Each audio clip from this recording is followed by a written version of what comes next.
The content of this podcast is based on medical fact and evidence-based practice from credible authoritative sources, but is not a substitute for your institution's policies, procedures, common sense, or good judgment. The views and opinions are those of Eric Bauer and FlightBridgeED in their entirety. This is the FlightBridgeED Podcast, critical care and emergency medicine education for nurses and paramedics. Here's your host, Eric Bauer. Hey everybody, Eric back with you. Today, sitting here at AMTC and have some great people from University of Utah Health and Nate and Deb here from that area of the country, and they're going to share with us kind of a program that they started recently, and it's called the 48-Hour Backcountry Challenge. So I want to welcome them and have you guys introduce yourself and get into the podcast. Hi, thanks for having us on. I'm Deb Vitta. I'm the Chief Flight Nurse for AirMed. And I'm Nathan Morielli. I'm the Chief Flight Paramedic for AirMed. Awesome. And we've been kind of bantering back and forth and kind of doing a pre-show and which one's better, who's better. I think it's obvious. Go ahead, Nate, say me. What? Right. You always have the nurse medic like inner fighting, right? Yeah, nurses make mistakes. They didn't go to paramedic school, so that's we okay. let them think that. That's okay. Yeah, I love it. Awesome. Well, like I said, so why don't you tell us a little bit about the inspiration of this program? Because I was introduced to Corey. Corey's kind of sitting over here monitoring this whole thing, and introduced to Corey through Dave Olvera, a good buddy of mine and fellow Air Methods employee and educator. And so that's kind of how this all came about, and just was pretty intrigued by what you guys had done and thought it would be a really good podcast. So could you just kind of talk about the inspiration, why you did this, and then we'll kind of get into more of the program. Sure. So, I think that 2 years ago, really, we were walking home, Nate and myself and our program manager, Frankie. We were walking back to the hotel at the end of the day. And I think this conversation came up about, how we'd seen a lot of lectures by survivalists and also classes given by crash survivors. But that got us thinking, we really hadn't seen an actual case study or what it looked like if you took a real flight crew and put them into the backcountry with the skills and the techniques and the equipment that they were given. And, we got pretty excited about it. Survival is something I'm an avid watcher and listener of. I love the subject and pretty passionate about it. And both of us, just started chatting and getting super excited and ramped up about how we could do a project, how that would be a really fascinating presentation, how that hadn't been done before, what we would want to see out of it. And, quite literally, Frankie turned to us and said, well, you two, stop talking about it and just do it. And we said, well, is that the okay to do it? And she said, yeah. So we put in a presentation, request for this AMTC. And I don't know if we were dismayed or thrilled in February when we found out that we were accepted, but, that really started the lockdown of like, this is what we're doing. And, we knew from the beginning that we really wanted to document it with a full camera team and that would require a full support team. So there was a lot of planning on a weekly basis. We got together with a local search and rescue group. We included a local dispatch center. We had meetings with our aviation vendor because there's a lot of authorization that you have to get. There's a lot of planning and authorization just to be operating in certain backcountry areas if they're, wilderness area. Forest Service. And I remember that half of Utah was burning down at the time where we were looking at fire restrictions. So that was a huge concern because I remember telling Nate, like, we've got to be able to have fire. We've got to be able to have fire. Yeah. So it took about 2.5 months just to really lock down a location and scout. And where I had originally planned to do this survival challenge was in the Uintas, kind of between Wyoming and Utah. There's this mountain range that I grew up backpacking in. I knew the terrain very well, but as it happened, this year was particularly wet. And so we knew right away that probably a lot of the great locations weren't going to be accessible. So, yeah, Nate, you have anything to add? I mean, it's pretty. I don't. It just, we were very excited that we were able to do something unique like this, to be honest. It's not something that we have seen anywhere, and being able to get the approval that we needed from everybody, not just the University Hospital and our program specifically, but all the way down to the Forest Service and local sheriff's agencies. It was pretty exciting. Well, obviously the task of planning, it sounds like that was a huge task. And the thing that I loved about what you just said is that you came up with the idea and then you submitted it to AMTC and you hadn't done it yet. And that's how I am. It's like, just hang yourself out there, right? Yeah. And it kind of forces you to, now you got to deliver. And I think that's really cool. I think that shows a lot.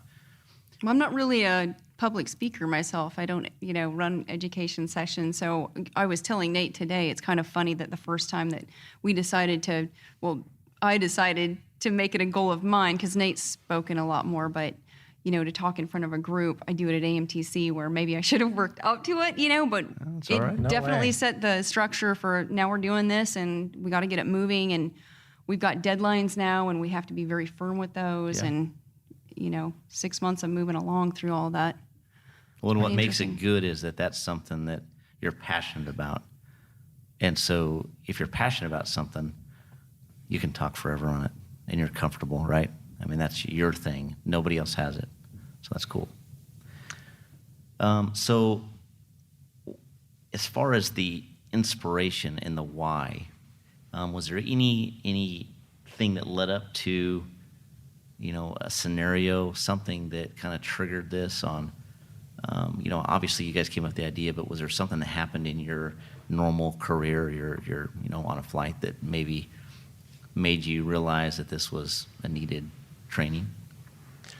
Yeah, I know myself. It definitely fits into why this is relevant to our program. I think oftentimes we go through survival trainings and, we just kind of check the boxes, right? But you really want something that's specific to your environment, something that makes sense for your program. And 7 years ago, I was involved in a flight up in the Uinta Mountains. And while we were en route, the flight center came on and told us we were going to be first responders. There was no search and rescue team available to assist us. And as we were coming in, we were able to locate the patient, but ended up landing at we landed at 10,351 feet in a 407 helicopter. And the unique thing about this flight is that we had some unforecasted weather. Being in mountainous terrain, the weather reporting isn't the best. So realizing we had that unforecasted weather in the distance, landing, realizing we had to move with some urgency, we actually started making some plans to stay for the night, because while we were on scene, it started raining on us. Pilot came running over and he's like, you guys got to get moving here or we're going to get stuck. And at that point, boy, it slows you down. It really catches you off guard in the sense of, wow, we could be stuck here at 10,000 feet, challenging terrain. We've already been told there's no search and rescue team available. And on top of that, we were going to have a patient to take care of. Right. So you factor that into this challenge, and man, it really crosses over. This is definitely relevant to our program because we were going to be there for a while. Yeah, I think relevancy is a big key to this, because a lot of times I think, go the direction of, how likely is it that I would be in a crash? How often does that happen? I've got this little kid. I'm not going to need that resource much. It's kind of out of the corner, out of sight, out of mind. But, one of the pieces that sticks out so much about this to me is, for a segment of this challenge and the presentation, we recorded recording, just kind of driving home, for the scenario, AirMed 4, we're going to have to land. It's this crash survival, recording, and that really is powerful. Every single time I hear that, it really puts this, makes my gut just clench, because you think, well, it wasn't relevant until I was put into one of those scenarios, and then all of a sudden, what if that is me? And what if that is somebody in my program, my brother or my sister that I know? Then all of a sudden, it's the most important thing in front of you. And I think for all of us, as little as that sliver seems to be, when you address that it's relevant, when you address that it's accredited, that you have to have it because it's a requirement. What really comes through everything else is, are we prepared? Am I preparing the people that I send out on flights so that if they're in that small piece of the pie, have I given them the training? Because any time from that event forward is not the time to think about how to react to it. All of that happens before, and you can't really aptly focus on it once it's happened. Yeah, I was just going to say, I mean, really, we should be preparing for survival just like we prepare in aviation, just like we prepare medically for patients. Mm-hmm. You don't watch a PowerPoint on intubations and then go out and do intubations on live patients. And survival should be the same way. Pilots practice with their FAA check rides every year, auto rotations. Again, unless you get out and do some of this stuff, you're not going to be prepared, whether it's aviation, medical, or survival. Well, I think, when we first started talking before the show, I brought up the whole aspect of, a lot of times when you have a crash, either it's a complete, everybody on board has perished, or, you don't hear of many to where you have a survivor. But your scenario is, that could happen every flight, especially in certain parts of the country. I know Utah, Wyoming, very mountainous, very outdoorsy. Everybody loves it. I'm from Oregon originally, and it's the same way. And when you brought that up, I was part of a rescue team on a ground ambulance through AMR called the Reach and Treat Team. And it was we had a four-wheel drive ambulance, and we were trained. The training was over 2 years in every environment, from avalanche, glacier, swift water, so everything. And we were trained to do exactly what you just did, to stay with the patient for up to 48 hours. So I think that really translates to the air medical environment. And what you just said, you land on a scene and you have unforecasted weather, and now you have a critical patient, and you're going to have to take care of yourself as a team. Mm-hmm. And that's a big deal. And I think that could really rock some people. Well, especially, survival strategies are very different than survival skills. Yeah. And I think that, one of the things that we kind of found even with our own program is there's some room to build, and fill in that gap. We give, I think, our crews a pretty good basis with the actual, fire building and shelter building and basics. And I know a lot of those of the programs who have CTS, the same thing. It's, in a program where you can click through. And so some, whether that's hands-on or computer training, those things are there, but it's very easy to miss the power of a positive mental attitude, or what your strategies are once you are on your own. Are you optimizing every team member? Are you interacting with each other? Are you communicating and doing what's effective in a critical situation like that? Well, yeah, if you watch I'm big into survival too, and you watch shows like Naked and Afraid. We just did Flight Suit and Afraid. Yeah. That's cool. That's yeah, basically I was what we ask, just yeah. did. Yeah. Yeah, but you look at some of those guys that come in, men and women. You see some of the guys that come in that are ex-special forces that have elite training, mm-hmm. and they get dropped in some of these places, and they will tap out, mm-hmm. because it is all truly about that mental. How are you handling the mental side of it? But the realization is, as a flight team, you can't tap out, right? You got a patient on board. There's no tapping out. So I think what you said is perfect. That you have to, you're not going to know how you're going to respond to those situations until you're put in those situations. That's what I learned when I went through all that training, is understanding your clothing, understanding layering, understanding if you start sweating, that's going to make you cold, right? And not letting yourself sweat. So there's so many things about your equipment and just how your body responds to things that you can't illustrate with CTS. Mm-hmm. Would you agree? Yeah, you just can't. Absolutely. Yeah. And I'm glad you mentioned that as well, because, taking a look back to what you just said a minute ago about crashes, it's most likely not going to be the crash that strands us in our area. Hopefully it's not, right? It's the unforecasted weather. Maybe it's a bird strike that makes us land. Maybe it's another mechanical failure of some sort. So mm-hmm. there's so many outside factors that pose a risk to safety of flight, and we need to be prepared in the event that we do have to stay somewhere. Yeah, you're flying along and you have a chip light, you know, and they try to burn it off and it doesn't burn off and you're over the middle of nowhere. It's not like you can just kind of divert to a little airport. Right. I mean, you're putting it down. Yep. And if you're out in the middle of nowhere, the mechanic's got to get there. Right. So you're going to be there for a while. So yeah, I think that's Even though they know right where you are, oh, they're going to take they their own may not be able to get to you right away. Like so many of us think, right? They think, oh, or they're tracking us with GPS tracking, and they know right where we are. Okay. Yeah. But What's the when are they terrain? going to get to you? Well, and you know, with adequate preparation and training where you know you can do it, and you've done it because either someone that you work with super closely has been put through a scenario like this, or you're put through a scenario like this, your frame of mind, I think, is completely different because you have that self-efficacy knowing that you can do it because of your training rather than, well, geez, this is the first time I've been put into this type of situation, and maybe it's not a crash, but you know, your confidence level is so different when you've had some level of hands-on experience versus some classroom training. Sure, because that could be a massive distraction to your patient care. You know, if it was a patient care situation, and ultimately that's our job. So can you kind of just illustrate for the listeners as far as what was the scene? So how did you set this up? What was the scene? How did you get the flight crews to participate in this? You know, how did you break them up in teams? Kind of paint the picture for us.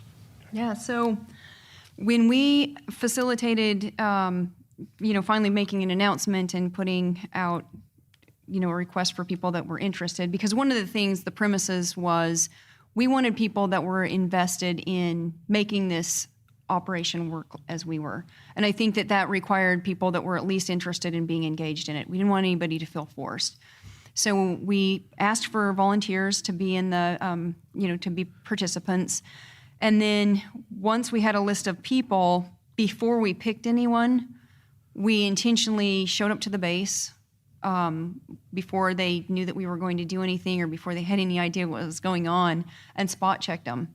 So we randomly showed up to, I think, the helipad a couple times, to the base that they were working at before, after their shift, and recorded exactly what they had on them. And the purpose was because I think anytime you know that you're going to be in a challenge or, a survival participation like this, you can tell somebody, well, I would have brought this. Well, I know it's on that date, so I'll buy a couple things and add to it. And I think there were some people that had the intention of doing that, and we wanted to eliminate that. We wanted to know, are we working with the things that they actually had every day? So that was one of our ways of kind of controlling that.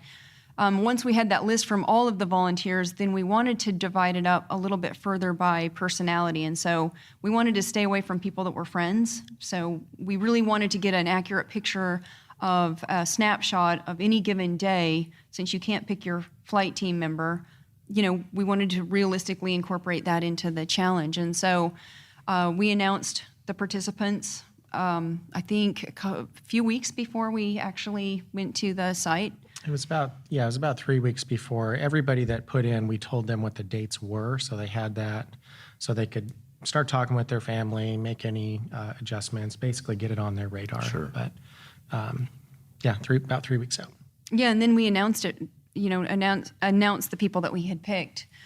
At that point, we had our date late in July, I think it was the 28th, and we decided to do it halfway through one day on 48 hours, so it ran 3 days, but 48 hours over those 3 days. So 2 nights was basically what we wanted to capture.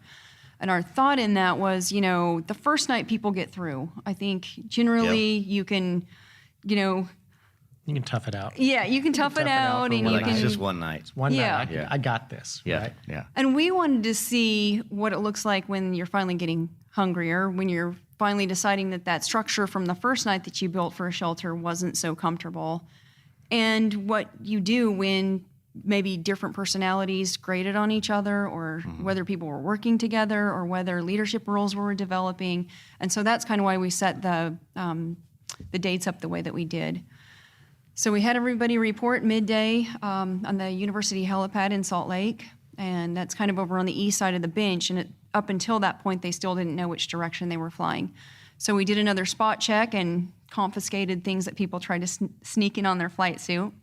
And, people were nervous, even the experienced team members, because we had two different teams, a team of experienced people that had quite extensive backcountry knowledge. Okay.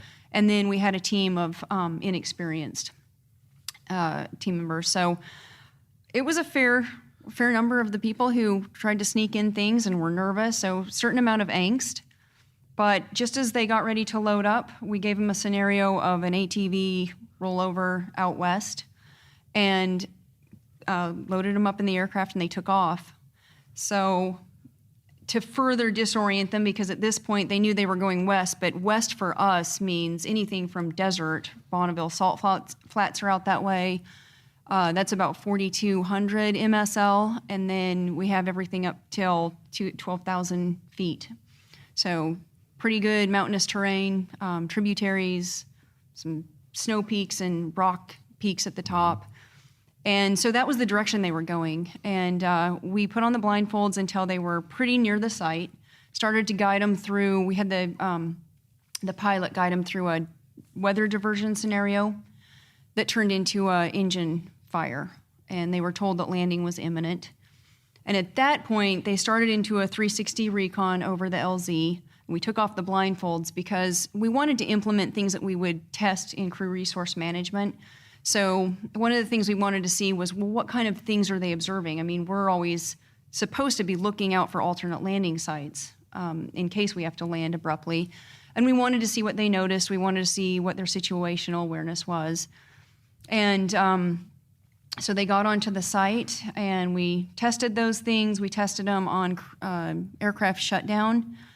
And then we're all up on top of the hill, and we introduced them formally to the challenge and gave them a little bit more information about what they were expected to do. At that point, we put them into a series of physical exercises because we figured that, while you can't physically put somebody into a real state of a survival unless you're in a state of survival, we wanted to increase their heart rate and their blood pressure to at least physically get them a little bit more into that moment, because you kind of focus and physically change. And we assigned them a minor injury. And the reason for that was because we wanted them to get thinking about what kind of factors would they have to adjust for. I mean, we stayed away from something more serious just because we wanted to focus on survival skills and not a medical scenario. Mm-hmm. But at that point, we told them they couldn't stay with the aircraft. We gave them a bag of supplies that were quote-unquote scavenged, that were taken from the main engine or the main cabin. Handed it to them in a pillow bag and gave them the survival kit off the aircraft minus the spot. We took away the communications. Mm-hmm. And we stood up at the top of the hill, and we looked down. There was a couple different draws you could see. Water wasn't necessarily obvious, and told them that it was left up to them to decide which direction they were going to go, and told them that they needed to find water and purify water, and that we would give them potable water once they demonstrated that they could find the water, purify it, and make a resource to continuously purify it. So we didn't want them to drink actual mountain water. Especially out of some of the canisters they found out there. They were finding empty cans, beer bottles, which is great, right? Yeah.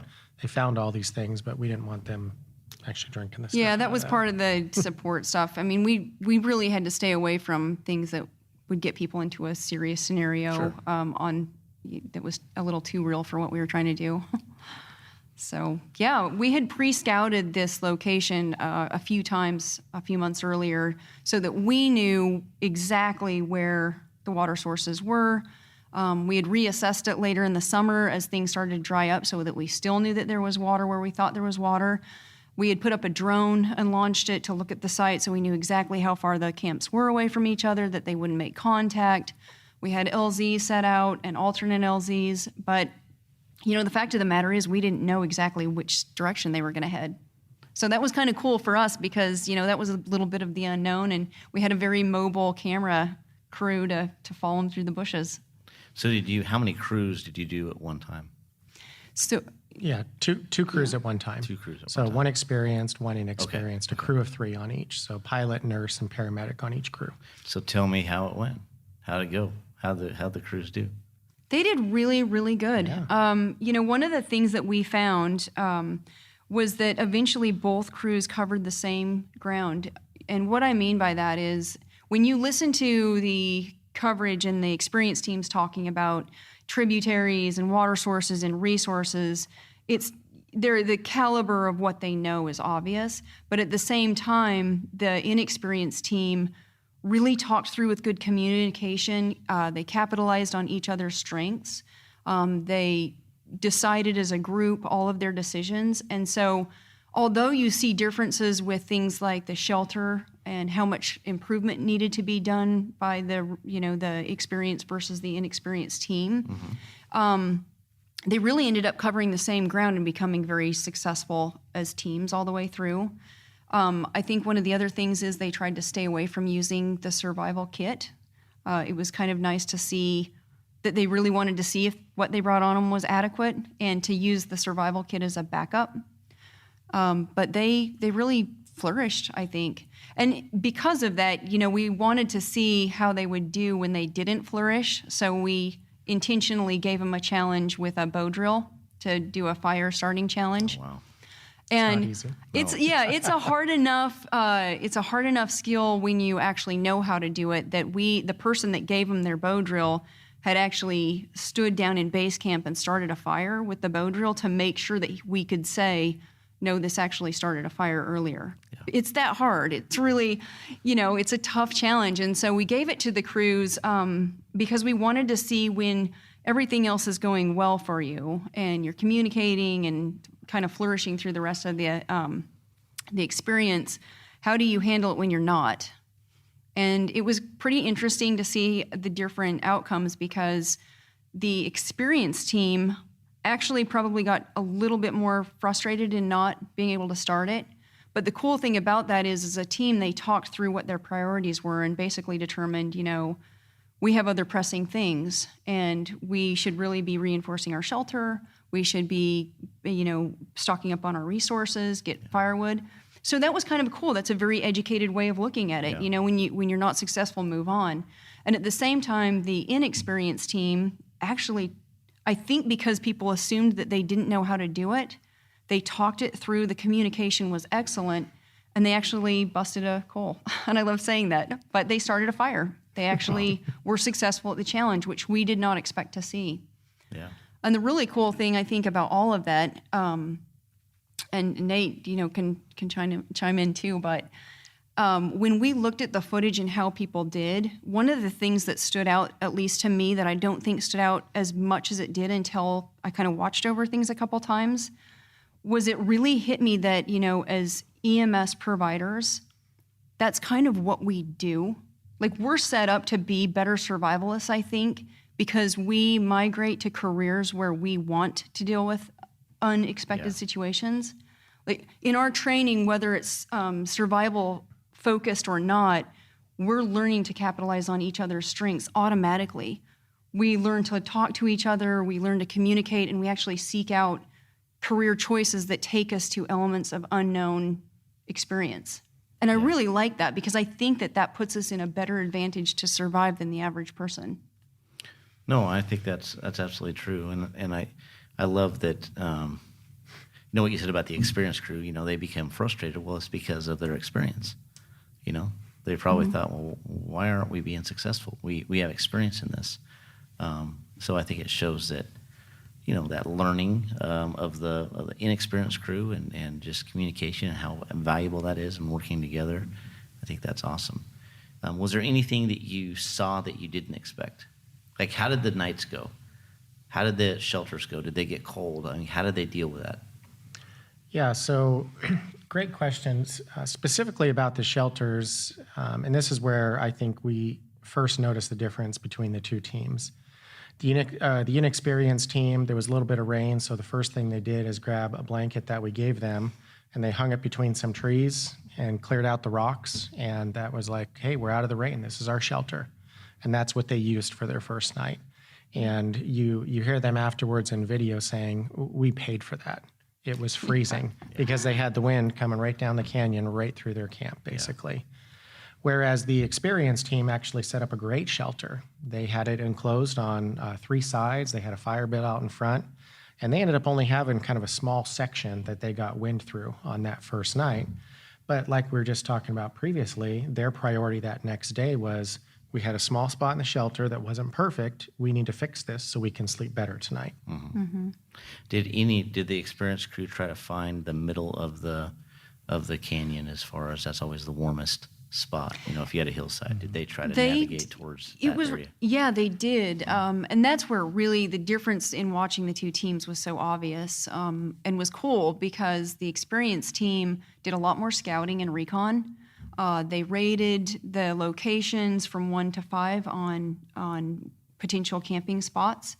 They really looked at the directional, the north, south, east, west, and talked about what kind of resources they had and what kind of shelter source would be the best and why. And, their knowledge was obviously a lot more extensive than what the inexperienced team talked about. But they factored in direction, they factored in being close to water versus being more comfortable on the ground, and what type of fill to put in the flooring versus, how to bow over the trees. And yeah, very, very noticeably different. Did you put them specifically on the north face of the mountain, or did you even worry about that as far as when you picked the location, or did they choose to go to the south face where it's going to be warmer, more sunlight, things like that?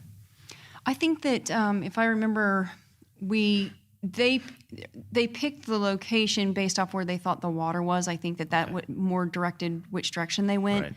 Right. But we put them as on top of a precipice, especially the experienced team, on top of a precipice as we possibly could, because they were looking down into a north draw, south draw, and then out towards a valley. Awesome. And I wanted to see what they would do. I mean, we had scouted where the water was going to be, but I was a little nervous. I mean, we had a backup plan for how we would access any potential place that they got, but it would have been considerably more difficult for them had they chosen to walk off to the north, because there was no water. And, they definitely worked through the being able to discern where they thought the water guesses were, and what the land looked like, and the terrain association and trees, and and thank goodness, because if their skills hadn't have been that good, they definitely could have walked off the wrong direction. And how did they find their direction? Did they utilize just sunlight? Did they take anything from the aircraft? Did they look at the trees, the terrain, how dry something is? I mean, what did they use? They talked a lot about what potentially they would have taken from, they had very good dialogue before they ever left the hill. They talked about what their injuries, how that would factor in. They talked about things like what they would have taken off the aircraft had we let them take pieces off the aircraft, because we chose what they got off the aircraft and put it in a pillow sack. Mm-hmm.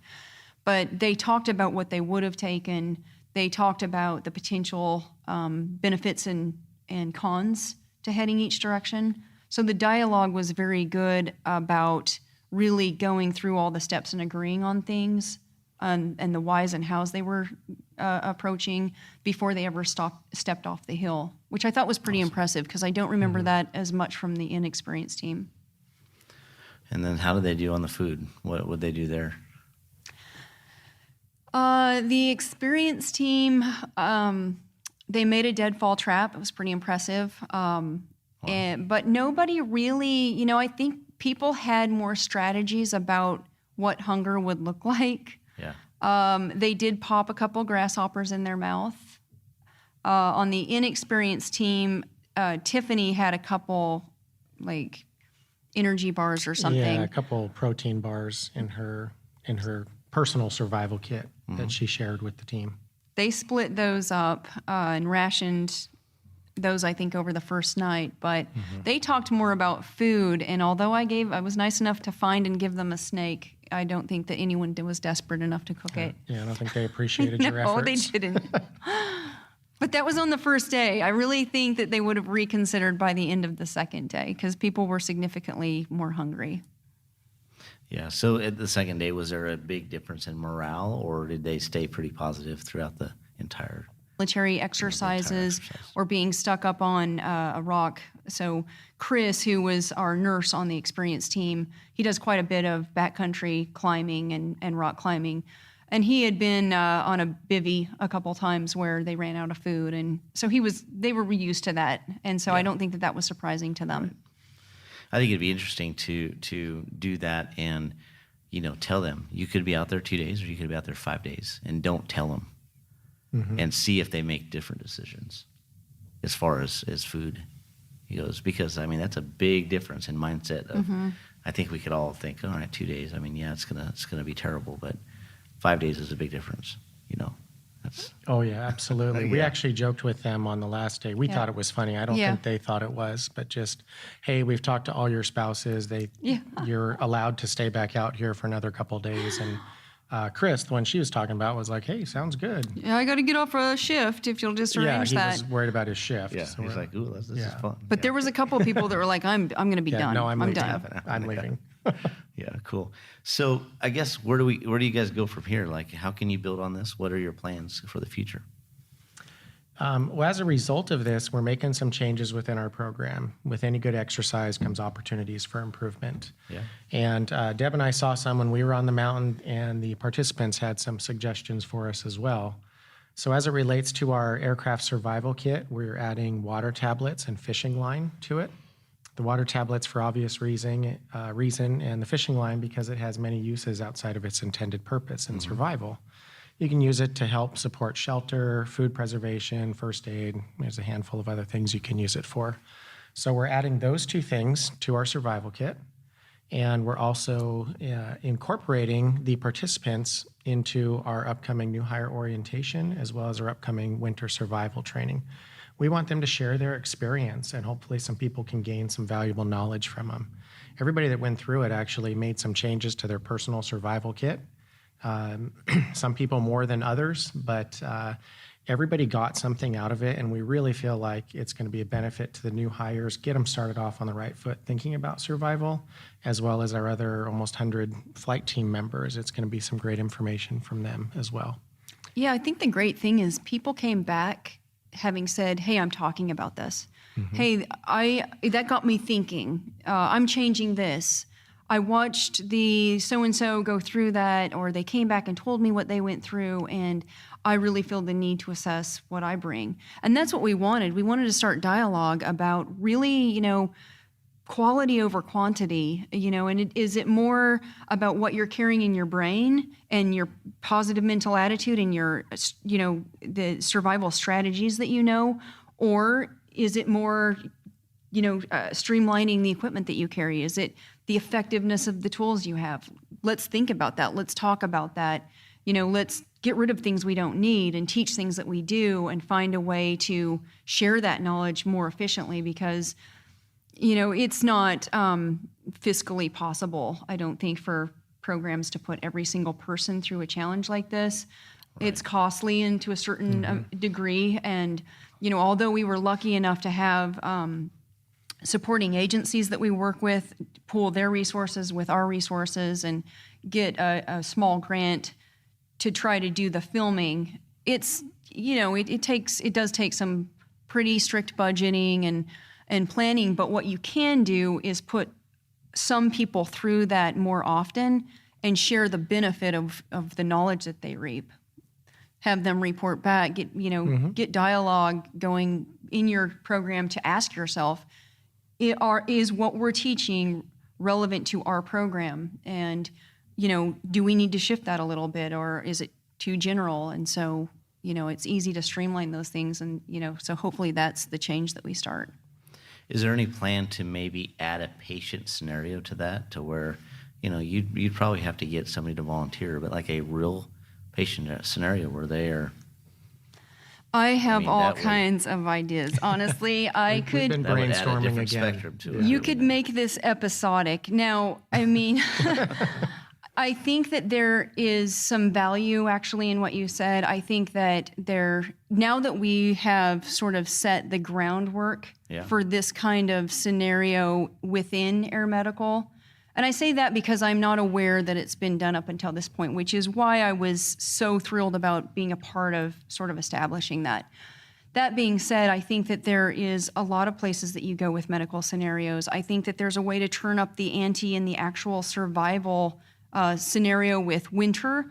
You can shift the dates just slightly to spring or fall and get a whole different set of challenges out of that. A whole bunch of, terrain issues and temperature issues, and you can incorporate whatever level of skill you want to test. The important thing that we found is that we had to have an incident action plan. And so wherever you want to take that, whatever season or however intense you want to make the challenge, what we found is, we were very grateful that from the very beginning we put a robust incident action plan model into place.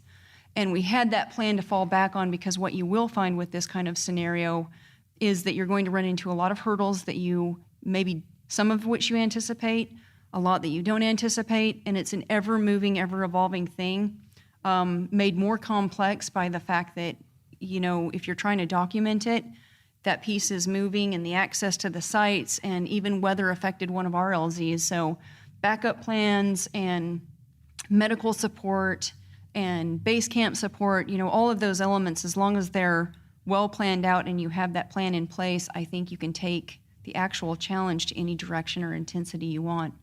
So I have ideas, I think that I've already talked to a couple different agencies about, ideas for putting this into a winter survival. But, again, that goes back to getting the authorization and the funding. Mm-hmm. And so all those things are things that I hope and intend to talk about. And, I'm going to drag Nate along because he's been a perfect partner on doing this. And I've been so lucky to have somebody that, I work well with on this. But, yeah, I think that there's all kinds of possibilities, but nothing set in stone right now. Well, very cool. Was there anything else that you can think of that we didn't kind of hit on? I mean, I think that we this is a pretty neat thing. Like, I want to come do it. I mean, I'll be there. It's funny because we actually have a lot of people within our program now saying, when are you going to do this again? We should do this. Yeah. When are we going to do a winter survival? Oh. And it's like Deb said, I mean, just the dialogue that's been created alone from this has been invaluable for our program. Sure. It really has. And that's the most important thing. Absolutely. We're affecting positive change. We're hoping to submit for a presentation next year where we can talk more about the planning, because that's a whole nother subject beyond what we talked about, this time. But for more information on what we've done, we created a Survive This Challenge website that you can go to. One of the questions that we didn't really talk about here, but has come to us a lot, was what did your participants have on them? What did you give them off the aircraft?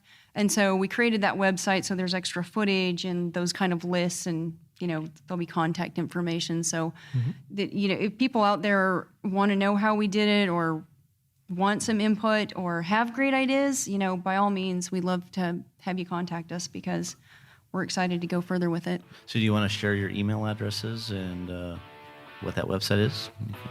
Yeah, it's survivethischallenge.com. Okay. Is what it is. And I believe if it's not, we will put our email addresses on there for people to be able to get a hold of us. Okay. Awesome. Well, I really appreciate you guys taking the time out of, day one of the AMTC, I guess. Obviously, you had the pre-conference. And really appreciate Corey sitting over here on the side. Thank you so much for having us on. Bringing us all together, and I guarantee the listeners are going to love to hear this. So on behalf of Nate and Deb and Corey, we'll talk to you soon. Thank you. Thank you.